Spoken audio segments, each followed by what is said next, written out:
И у каждого дома в Юре есть название. Не исключение и двухэтажные дома. Они названы по прозвищу, либо по имени хозяина. Например, Кональпикерка, Гам-Анкерка, Миколайкерка, ну и так далее. Слово керка – это дом. На каком языке? Дом Поликарпа Феофилатовича в народе называют Филат-Карп-Керка. Двухэтажный дом построен в 1901 году. Он был репрессирован в 1932 году. Дом и имущество конфисковали. Хозяину на тот момент было 66 лет. Когда-то он держал оленей около 1000 голов, имел лавку, рыбные промыслы. Позже он скитался по родственникам, жил в Юре и скончался в 1939 году.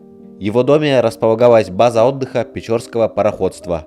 С 1954 года тут открылся детский противотуберкулезный санаторий. А с 2016 года дом Филат-Карп-Керка – объект культурного наследия Республики Коми. Памятник культуры начала 20 века. В 80-х годах я фотографировал уже, но всегда интересовался историей деревни, да. Но тогда начал фотографировать. На крышу дома двухэтажного заберусь и всю деревню снимал, круговую, все снимал. Но я тогда ничего не собирался книгу писать. А вот эту книгу-то я в 22 году закончил, а писал года 3, наверное, если не больше.